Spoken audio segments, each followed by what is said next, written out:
എല്ലാ വിഷമങ്ങളും ഉള്ളിലൊതുക്കി ജീവിച്ച മഹാൻ ബഹുമാനപ്പെട്ട ഖലീലുല്ലാഹി ഇബ്രാഹിം അലൈഹിസ്സലാം 5000 കൊല്ലം മുമ്പ് ലോകത്തിന്റെ മുഴുവൻ പിതാവെന്ന പേരിൽ അറിയപ്പെട്ട് അവരുടെ മക്കളെ താലോലിച്ച് 86-ാമത്തെ വയസ്സിൽ ഇസ്മായിൽ നബി എന്ന കുട്ടിയെ അള്ളാഹു നൽകി. 99-ാമത്തെ വയസ്സിൽ ഇസ്ഹാഖ് അലൈഹിസ്സലാം എന്ന കുട്ടിയെ അള്ളാഹു നൽകി. ആ മക്കളെയും അവരുടെ പേരമക്കളെയും ഖിയാമത്ത് നാൾ വരെയുള്ള സയ്യിദുമാർ മുഴുവനും മുഹമ്മദ് നബി സല്ലല്ലാഹു അലൈഹി വസല്ലം തങ്ങളുടെ പരമ്പരയാണെങ്കിൽ ആ മുഹമ്മദ് നബി സല്ലല്ലാഹു അലൈഹി വസല്ലം തങ്ങളിലേക്ക് നീണ്ടു നിൽക്കുന്ന പരമ്പര ഇബ്രാഹിം ഇസ്മായിൽ അലൈഹിസ്സലാത്തു വസ്സലാം ആ മഹാരഥന്മാരുടെ മക്കളായി വന്നവരാണ് എങ്കിൽ ഇസ്ഹാഖ് നബി അലൈഹിസ്സലാമിന്റെ പരമ്പരയിൽ എത്രയാണ് നബിമാര് വന്നത്. ഈസാ നബി വരെ നീണ്ടു നിൽക്കുന്ന വലിയ പരമ്പര. അത് അവർക്ക് അന്നുണ്ടായ മക്കളെ നല്ല നിലയിൽ ഈമാനികമായും ഇസ്ലാമികമായും പോറ്റിയത് കൊണ്ടാണ്. തൻ്റെ മകനെ മക്കയിൽ കൊണ്ടുപോയി വിട്ടേച്ച് വരുമ്പോ അള്ളാഹുവേ, എൻ്റെ മക്കളെ ഇവിടെ ഞാൻ വിട്ടേച്ച് പോകുന്നത് ലിയുഖീമുസ്സലാ, അവർ നിസ്കരിക്കുന്ന പാരമ്പര്യക്കാരാകാൻ വേണ്ടിയാണ് എന്ന് പറഞ്ഞത് ഖുർആനിൽ കാണാം. ഇസ്മായിൽ നബി അലൈഹിസ്സലാത്തു വസ്സലാം എന്ന കുട്ടിയെ കിട്ടാൻ ഫലസ്തീനിൽ വെച്ചല്ലേ ഇബ്രാഹിം നബി അലൈഹിസ്സലാം ദുആ ചെയ്തത്. അമ്പിയാക്കളുടെ കേദാരവും അവരുടെ ജന്മനാടും അവർ വസിക്കുന്ന നാടുമൊക്കെയല്ലേ ബൈത്തുൽ മുഖദ്ദസ് അടക്കമുള്ള വലിയ വലിയ മഹത്വങ്ങൾ ഉറങ്ങിക്കിടക്കുന്ന ഫലസ്തീനിന്റെ മണ്ണ്. അത് അല്ലാഹു സുബ്ഹാനഹു വ തആല ആദരിച്ച മുഖദ്ദസായ മണ്ണാണ്. അത് യഹൂദികൾക്ക് പറയാൻ അവകാശമില്ല. ഏകദൈവ വിശ്വാസത്തിന്റെ ഈറ്റില്ലമാണത്. മുശ്രിക്കീങ്ങൾക്കതിൽ വാദമേ ഇല്ല. അവർക്ക് അവകാശവാദത്തിന് വഴിയില്ല. യഹൂദികൾക്കും നസാറാക്കൾക്കും അവർ പേര് പറയുന്ന പ്രവാചകന്മാരുമായി എന്ത് ബന്ധമാണുള്ളത്? ശരിയായ ഏകദൈവ വിശ്വാസത്തിലായി അവർ വരുമെങ്കിൽ അവർക്കും അവകാശം പറയാം. ഏകനായി ഏകദൈവ വിശ്വാസത്തിനായി ഒറ്റക്ക് നിന്ന് പോരാടിയ ഒറ്റയാൾ പട്ടാളം തീകുണ്ടാരത്തിലേക്ക് വലിച്ചെറിയപ്പെട്ടത് ഏകദൈവ വിശ്വാസത്തിന്റെ പേരിലാണെങ്കിൽ ആ അഗ്നികുണ്ടാരത്തിൽ നിന്നും ജീവനോടെ പുറത്തു വന്ന ഇബ്രാഹിം അലൈഹിസ്സലാത്തു വസ്സലാം അവരുടെ പാരമ്പര്യമാണ് ബൈത്തുൽ മുഖദ്ദസ്. അവിടെ വെച്ച് ദുആ ചെയ്തു, എനിക്കൊരു കുട്ടിയെ തരണം. റബ്ബി ഹബ്ലി മിനസ് സ്വാലിഹീൻ ഫബശ്ശർനാഹു ബിഗുലാമിൻ ഹലീം. വളരെ ക്ഷമയുള്ള സമാധാനപ്രിയനായ ഒരു മകനെ നാം അവർക്ക് നൽകുമെന്ന് സന്തോഷ വാർത്ത അറിയിച്ചു. ഖുർആൻ പറയുകയാണ്, എനിക്ക് സ്വാലിഹീങ്ങളിൽപ്പെട്ടൊരു മകനെ തരണമെന്ന് പറഞ്ഞപ്പോൾ സമാധാനപ്രിയനായ മകനെ കൊടുത്തു. ഒരു ആള് സ്വാലിഹായ മനുഷ്യനാവണമെന്ന് പറഞ്ഞാൽ അയാൾക്ക് ക്ഷമയുണ്ട്, നല്ല ചിന്തിച്ച് കാര്യങ്ങൾ ചെയ്യുന്ന ആളായാലാണ് അയാൾക്ക് സ്വാലിഹായ മനുഷ്യനെന്ന് പറയാം, ആലിമായ മനുഷ്യനെന്ന് പറയാം. ഇസാഖ് നബി അലൈഹി സ്വലാമിനെ കുറിച്ച് പറഞ്ഞത് ബിഅലാമിൻ അലീം എന്നാണ്, പണ്ഡിതനായ മകൻ. അതേ അർത്ഥത്തിലുള്ള വാക്കാണ് ഇസ്മായിൽ നബി അലൈഹി സ്വലാമിനെ കുറിച്ച് പറയുന്നത്, ബിഅലാമിൻ ഹലീം. അവിടെ ഐന ആണെങ്കിൽ ഇവിടെ ഹാ ആണ്. ഐന ആവുമ്പോൾ അലീം, പണ്ഡിതനായ മകൻ എന്നാണ്.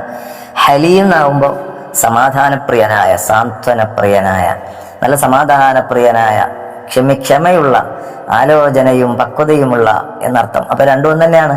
ഒരു ആലിമ് എന്ന് പറയണമെന്നുണ്ടെങ്കിൽ അയാൾക്ക് ആ നിലയിലുള്ള ക്ഷമ വേണം. അള്ളാഹു നമുക്കൊക്കെ നാഫിയായ ഇൽമു നൽകട്ടെ. അങ്ങനെയുള്ള ആ കുട്ടി അള്ളാഹു നൽകിയപ്പോ ഒരിക്കൽ ഫലമ്മ ബലഗമാഹുസായ കൂടെ ഓടി നടക്കാനും ഇബാദത്തിനൊക്കെ പ്രായമായപ്പോൾ 7 വയസ്സായി അല്ലെങ്കിൽ 12 വയസ്സായി, രണ്ടഭിപ്രായമുണ്ട്. അങ്ങനെ ആ ഒരു പ്രായത്തിലെത്തിയപ്പോ കാല ഇബ്രാഹിം നബി അലൈഹി സ്വലാം മകനോട് പറയുന്നുണ്ട്, യാ ബുനയ്യ, ഓ എൻ്റെ കുഞ്ഞുമോനെ, ഇന്നി അറാ ഫിൽ മനാമി അന്നി അസ്ബഹുക, സ്വപ്നത്തിൽ നിന്നെ അറുക്കണമെന്ന് ഞാൻ കണ്ടല്ലോ. ഇന്നി അസ്ബഹുക ഫൻദുർ മാദാ തറ, ഞാൻ എന്ത് ചെയ്യണമെന്നാണ് നിന്റെ അഭിപ്രായം? കുഞ്ഞിനെ വലിയ സ്ഥാനം വെച്ചു കൊടുത്തു. കൗമാരപ്രായത്തിലെത്തിയ മക്കളോട് അവരെ നമ്മുടെ അധികാരം ഉപയോഗിച്ച് അവരിൽ നമ്മൾ വല്ലതും നടത്താൻ ശ്രമിച്ചാൽ അവരുടെ ബുദ്ധി മോശമാവും. സൈക്കോളജി പറയുന്നുണ്ട്, മക്കളോട് അഭിപ്രായം ചോദിക്കണം. മക്കൾക്ക് വലിയ ആളായി എന്നുള്ള ഒരു സ്ഥാനം നമ്മൾ കൊടുക്കണം. അവർക്കും ചിന്തക്കും സ്വാതന്ത്ര്യമുണ്ടല്ലോ, അവർക്കും തീരുമാനമെടുക്കാനുള്ള അവകാശമുണ്ട്, അവർക്കും ചിന്തയുടെ പ്രായമെത്തിയിട്ടുണ്ട്. നമ്മളെ ചോറാണ്, നമ്മളെ ചെലവിലാണെന്ന് പറഞ്ഞ് അവരെ അടിച്ചമർത്താനൊന്നും നമുക്ക് അധികാരമില്ല. അവരുടെ അവകാശമാണ് അവരോട് ചോദിച്ച് അഭിപ്രായം ചോദിക്കുക എന്നുള്ളത്. അപ്പൊ മകൻ പറഞ്ഞത്, സ്വാലിഹായ മകനല്ലേ അള്ള കൊടുത്തത്, ഇബ്രാഹിം നബി അലൈഹി സ്വലാമിന്റെ ദുആക്ക് ഉത്തരം കിട്ടാതിരിക്കുമോ? ലോകം മുഴുവനും ഇബ്രാഹിം നബി അലൈഹി സ്വലാമിന്റെ ദുആയിലല്ലേ ഇന്ന് പൂത്തുലഞ്ഞു നിൽക്കുന്നത്. അവിടുത്തെ ദുആഇന്റെ ഫലം എന്നോണം കുട്ടി പറഞ്ഞു, സതജിദ്നി ഇൻഷാ അല്ലാഹു മിനസ് സാബിരീൻ. നിങ്ങൾ നടപ്പിലാക്കിക്കോ, എന്നെ അറുക്കണമെന്ന് അള്ളാന്റെ തീരുമാനം സന്തോഷമാണ്. എന്നെ ക്ഷമയുള്ള മക്കളിൽ തങ്ങൾക്കു കാണാം. ക്ഷമിക്കുന്നവരായി എന്നെ നിങ്ങൾക്ക് എത്തിക്കും. ഞാൻ ക്ഷമിക്കുന്നതായിട്ടാണ് നിങ്ങൾക്ക് കാണുക. ഞാനൊരു പൊറുതികേടും കാണിക്കൂല. ഞാൻ പൂർണ്ണമായും അതിന് വഴങ്ങി തരികയാണ് എന്ന് ഇസ്മായിൽ നബി അലൈഹിസ്സലാം പറഞ്ഞു. മകനെ കുളിപ്പിച്ചൊരുക്കിയതാ തന്നെ അറുക്കാൻ വേണ്ടി കൊണ്ടുപോകുന്നൊരു രംഗമുണ്ട്. അപ്പൊ മകൻ ഉപ്പയോടൊരു 10 ഉപദേശം പറയുന്നുണ്ട്. ഉപദേശമല്ല, അപേക്ഷ. 10 വസിയത്ത് എന്ന് പറയാം. യാ അബത്തി ഊസീക ബി അശ്യാ. ഉപ്പ, എനിക്ക് അറുക്കുന്നതിന് മുമ്പ് ചിലത് പറയാനുണ്ട്. ഇത് മുഴുവനായും കേട്ടിട്ട് ഇത് എന്തുമാത്രം നല്ല കുട്ടിയാണ് എന്ന് മനസ്സിലാക്കാം. ഉപ്പ, എനിക്ക് പറയാനുള്ളത്, ഒന്നാമത്തെ തർബത്തയതി, എന്നെ അറുക്കുമ്പോ എൻ്റെ 2 കൈയും കെട്ടിയിടണം. കൈലാൽ തരിബ ഫഊദീക. ഞാൻ പടച്ചാൽ നിങ്ങൾക്കത് ബുദ്ധിമുട്ടല്ലേ അറുക്കാൻ, അതുകൊണ്ട് ചിലപ്പോ ഞാൻ പടച്ചാലോ, അതുകൊണ്ട് എൻ്റെ കൈ 2ഉം കെട്ടിയിടണമെന്ന് ഉപ്പാട് പറയുകയാണ്. രണ്ടാമത്തത് വന്തജാല വജിഹി അലൽ അർളി. എൻ്റെ മുഖം ഭൂമിയുടെ ഭാഗത്തേക്കാക്കിയിട്ട് കിടത്തണം. കമിഴ്ത്തിയിട്ടല്ല, ചെരിച്ചിട്ടല്ല, പക്ഷെ മുഖം താഴോക്കാക്കണം. എന്തിന്? കൈലാ തന്ദുറ ഇലാ വജ്ഹി ഫതർഹമനി. എൻ്റെ മുഖം മറക്കാൻ പോകുമ്പോൾ ഒരു പേടിച്ച പോലെ ഉപ്പാക്ക് കണ്ടാൽ എന്നോടുള്ള കാരുണ്യം കൊണ്ട് കൽബ് പൊട്ടിപ്പോകണ്ട. എന്നോട് ദയ തോന്നിയിട്ട് എന്നെ അറുക്കാതെ ഉപേക്ഷിച്ച് കളഞ്ഞേക്കല്ല. അള്ളാന്റെ തീരുമാനത്തിന് അതൊരു വിഘ്നം വരുന്ന ഒരു കാഴ്ചയായി പോകും. അതുകൊണ്ട് എൻ്റെ മുഖം കാണാതെ നിലക്ക് ഭൂമിയിലോട്ടങ്ങ് കമിഴ്ത്തിയ നിലക്ക് മുഖത്തിനെ മാത്രം ആക്കണം. മൂന്നാമത്തെ ഉപദേശം, മൂന്നാമത്തെ വസിയത്ത്, ഉക്ഫുഫ് അന്നീ സിയാബക. ഉപ്പാ, നിങ്ങൾ വസ്ത്രം മാറ്റിയിട്ട് ഒരു കൈലി കൊടുത്തിട്ട് പഴയ വസ്ത്രം ധരിച്ചിട്ട് എന്നെ ആർക്കണം.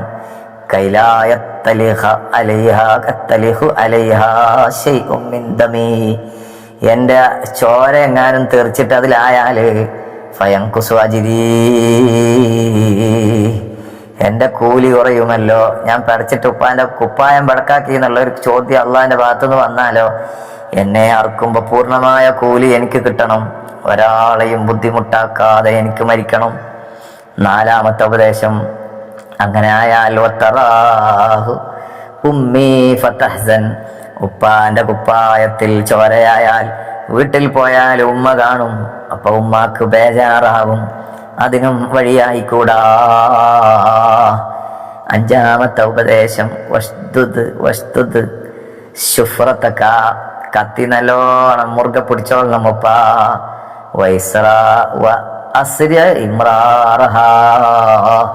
വളരെ വേഗത്തിൽ സ്പീഡിലായി അറുക്കണം. അതിനെ നടത്തണം. കത്തിയെ അല ഹൽക്കി, എൻ്റെ തൊണ്ടയിൽ. ലിയകൂനാഹുവൻ, അതാണ് ഏറ്റവും എളുപ്പം. നല്ല മുറുക്കെ പിടിച്ചിട്ട് വേഗത്തിൽ അറുക്കുക. ഫൈനൽ മൗത ശദീദ്. പെട്ടെന്ന് എനിക്ക് മരിക്കാലോ, അപ്പൊ പിന്നെ വേദന അറിയണ്ടല്ലോ. മരണം അതിശക്തമാണല്ലോ ഉപ്പാ. ചെറിയ മകന്റെ ബുദ്ധിയാണിത്. ആറാമത്തെ ഉപദേശം, അറുത്തതിന് ശേഷം അതിനെ എൻ്റെ അറുക്കുന്നതിന് മുമ്പ് മാറ്റിവെച്ച ഞാൻ എപ്പോഴും ഇടാറുള്ള എൻ്റെ വസ്ത്രത്തിനെ, എൻ്റെ കമീസിനെ എൻ്റെ ഉമ്മാക്ക് കൊണ്ടുപോയി കൊടുക്കണം. അതിൽ ചോരയൊന്നും ആകണ്ട, മാറ്റിയിട്ട് വെച്ചിട്ട് അതിനെ എൻ്റെ ഉമ്മാക്ക് കൊടുക്കണം. തദ്കിറത്തല്ലഹാമിന്നി, എൻ്റെ ഒരു ഓർമ്മക്കത് ഉമ്മാക്ക് ഇരുന്നോട്ടെ. ഉമ്മാൻ്റെ അടുക്കല്ലത് ഇരുന്നോട്ടെ, ഉമ്മാക്കതൊരു ഓർമ്മക്കായി. എൻ്റെ ഡ്രസ്സ് ഉമ്മാക്ക് കൊടുക്കണം. വസല്ലിം അലൈഹാ. ഏഴാമത്തത്, എന്നിട്ട് ഉമ്മാട് സലാം പറയണം. കുല്ലഹാ, ഉമ്മാട് പറയണം, ഇസ്ബിരി അലാ അംരില്ലാ. അള്ളാഹുവിൻ്റെ കൽപ്പനയാണിതൊന്നും. റബ്ബിന് നിരക്കാത്ത ഒരു ചിന്തയോ വാക്കോ ഉമ്മ എന്ന് വന്നു പോകരുത്. അള്ളാഹിന്റെ കൽപ്പനക്ക് പൂർണ്ണമായും ക്ഷമ കാണിച്ച് അനുസരണ കാണിക്കണമെന്ന് എൻ്റെ ഉമ്മാട് പറയണേ ബാപ്പാ. പൊന്നുമോൻ ഇസ്മായിൽ അലൈഹിസ്സലാം ലോകത്തിന്റെ പിതാവായ ഇബ്രാഹിം നബി അലൈഹിസ്സലാമിനോട് പറയുകയാണ്. ഇത് 7, 8, 9 എന്നൊക്കെ ഇങ്ങനെ ഇസ്മായിൽ നബി അലൈഹി സ്വലാം പറഞ്ഞതല്ല, മൊത്തത്തിൽ പറഞ്ഞതിൻ്റെ ഞാൻ നമ്പർ ഇട്ടതാണ്. 8ാമത്തത് പറയുന്നത് വലാ തഹ്സനീ, നിങ്ങൾ ബേജാറാകരുത്. വകൈഫ റബത്ത യദി വലാ തുഖ്ബിർനി എന്നാണ് പറഞ്ഞത്. വലാ തുഖ്ബിർനി ഉമ്മീ കൈ ദബഹത്തനി, ഉമ്മാട് എന്നെ അർത്ഥത് എങ്ങനെയെന്ന് പറഞ്ഞു കൊടുക്കണ്ട. കൈഫ റബ്ബത്ത യദി, എൻ്റെ കൈ എങ്ങനെ കെട്ടിയിട്ടു എന്നൊന്നും വിശദീകരിച്ച് കൊടുക്കണ്ട ഉപ്പ. അപ്പൊ ഉമ്മാക്ക് അതൊക്കെ കേൾക്കുമ്പോൾ കൽബ് ബേജാറാവും. അതൊന്നും പറയാൻ നിൽക്കണ്ട. വലാ തുദ്ഖിലിസ് സിബിയാന അലാ ഉമ്മി, നമ്മളെ വീട്ടിൻ്റെ അടുത്ത് എൻ്റെ പ്രായമുള്ള കുറേ കുട്ടികളുണ്ട്, അവരെ ഒന്നും വീട്ടിലേക്ക് വരാൻ വിടരുത് ബാപ്പ. കാരണം എൻ്റെ ഉമ്മാക്ക് ആ കുട്ടികളെ കാണുമ്പോൾ കൈലായതജദ്ദദ ഹുസ്നുഹാ അലൈ, എൻ്റെ ഓർമ്മയും അതിലൂടെ ദുഃഖവും ഇങ്ങനെ വീണ്ടും വീണ്ടും ഉണ്ടാകാൻ സാധ്യതയുണ്ട്. ദുഃഖം പുതുതാകാൻ സാധ്യതയുണ്ട്. ദുഃഖം ആവർത്തിക്കാൻ അത് വഴിയുണ്ട്. ആ ഓർമ്മ തന്നെ മനസ്സിൽ ബേജാറായ നിലക്ക് ആകണ്ട എന്ന നിലക്ക് കുട്ടികളെ എൻ്റെ ഉമ്മാക്ക് കാണിക്കണ്ട. അവിടെ ആരും കളിക്കാൻ വരാൻ വിടരുത്. എൻ്റെ പ്രായത്തിലുള്ള മക്കളെ അവിടെ വരാൻ വിടരുത്. ഉപ്പാട് മകൻ്റെ ഉപദേശമാണ്. എന്നെ പോലത്തെ ചെറിയ പൈതലുകളെ മക്കളെ കണ്ടാൽ ഉപ്പാടും പറയാനുണ്ട്, ഫലാ തൻളുറി ഇലൈഹി, അവരിലേക്ക് ഉപ്പ നോക്കാൻ പാടില്ല. ഹത്താ ലാ തഹ്സൻ, ഉപ്പാക്കത് ബേജാറാവും. ഫലാ തജ്സ, ഹത്താ ലാ തജ്സ, ഉപ്പ ആകെ പൊറുതികേടായി, ആകെ ടെൻഷനായി, ആകെ മനസ്സൊക്കെ ഹൊല്ലിയായി മാറിപ്പോവും. എന്നെ പോലുള്ള മക്കളിലേക്ക് ഉപ്പ നോക്കണ്ട. അള്ളാഹു എൻ്റെ കൽപ്പന അനുസരിച്ച് ചെയ്യുന്ന ഈ പ്രവർത്തനത്തിന് പിന്നീടൊരു ബേജാറ് പാടില്ല. ഉറച്ച മനസ്സോടെ ചെയ്യണമെന്ന് മകന്റെ ഉപദേശം. പക്ഷേ അള്ളാഹുവിൻ്റെ തീരുമാനം മറ്റൊന്നായിരുന്നു. അർക്കാൻ വേണ്ടി എത്ര ആവർത്തിച്ച് വരച്ചു നോക്കിയിട്ടും കത്തി മുറിയുന്നില്ല. വലിച്ചെറിഞ്ഞില്ലേ ഖലീലുല്ലാഹി ഇബ്രാഹിം അലൈഹിസ്സലാം. കത്തി സംസാരിച്ചു എന്നാണ് പറയുന്നത്. കത്തി പറയാണ്, ഓ ഖലീലേ, ജലീലിന്റെ ജലീലായ അള്ളാഹുവിൻ്റെ കൽപ്പനയാണോ ഖലീലായ നിങ്ങളെ കൽപ്പനയാണോ ഞാൻ സ്വീകരിക്കേണ്ടത്? ഖലീല് പറയുന്നു മുറിയണമെന്ന്, ജലീല് പറയുന്നു മുറിയണ്ട. ഖലീലും ജലീലും തമ്മിൽ ഇപ്പോൾ എൻ്റെ മുന്നിൽ നിൽക്കുമ്പോൾ ഞാൻ ജലീലിന്റെ കൽപ്പനയെ അനുസരിച്ചു. അവൻ മുറിയണ്ട എന്ന് പറഞ്ഞതുകൊണ്ടാണ് ഞാൻ മുറിയാത്തത്. ബഹുമാനപ്പെട്ട ജിബ്രീൽ അലൈഹിസ്സലാത്തു വസ്സലാം സ്വർഗത്തിലെ വലിയ ആടുമായി വന്നു. നെയ്യാടാണ് കൊണ്ടുവന്നത്. ആനയുടെ വലിപ്പമുണ്ടായിരുന്നു എന്നാണ്. അതിന് രോമമില്ല, ഫുള്ള് നെയ്യ് നിറഞ്ഞ ഇറച്ചി മാത്രമാണ്, എല്ലില്ല. അങ്ങനെയുള്ള വലിയ ആട് കൊണ്ടുവന്നു. അതിനെ അറുത്തു കൊടുത്ത് സദ്യ നടത്തി നാട്ടുകാർക്ക് മുഴുവനും അത് വിതരണം ചെയ്തു. ഖലീലുല്ലാഹി ഇബ്രാഹിം നബി അലൈഹിസ്സലാമിനെ അള്ളാഹു പ്രശംസിച്ചു.